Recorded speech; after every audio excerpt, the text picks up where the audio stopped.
So, మార్కెట్‌లో clear indication అనేది లేదనమాట. ఎందుకంటే మనం బయర్స్, సెల్లర్స్ ఉన్న దగ్గర మనం ట్రేడ్ అనేది చెయ్యం. అందువల్ల మనం ఎటువంటి ఎంట్రీ అనేది తీసుకోలేదు. దాని తర్వాత మార్కెట్ అనేది చూస్తే ఇక్కడ 15 మినిట్స్ స్కాన్‌లు ఫాలో అయింది. సో, ఈ 15 మినిట్స్ స్కాన్‌లు కూడా ఇక్కడ ఫాలో అయ్యుంటే మనకు క్లియర్ కన్ఫర్మేషన్ అనమాట. మార్కెట్ ఫాలో అవుద్దని. అప్పుడు మనం పుట్ ఆప్షన్‌ని ప్లాన్ చేసుకున్నామండి. బట్ ఇక్కడ ఏంది మళ్ళీ రివర్సల్ అయిందనమాట. ఎప్పుడైతే మార్కెట్ రివర్సల్ అయిందో మళ్ళీ వెయిట్ చేశాను మార్కెట్ మొమెంటమ్ కోసం.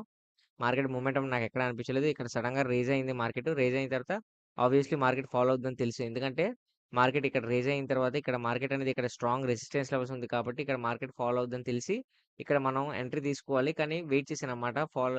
ఫాల్ సింబల్ వచ్చిన తర్వాత అప్పుడు తీసుకుందామని. సో, ఎప్పుడైతే మార్కెట్‌లో ఇక్కడ క్లియర్ ఇండికేషన్ ఏంటంటే ఇక్కడ మార్కెట్ ఫాలో అవుద్దని ఇండికేషన్ ఇచ్చింది.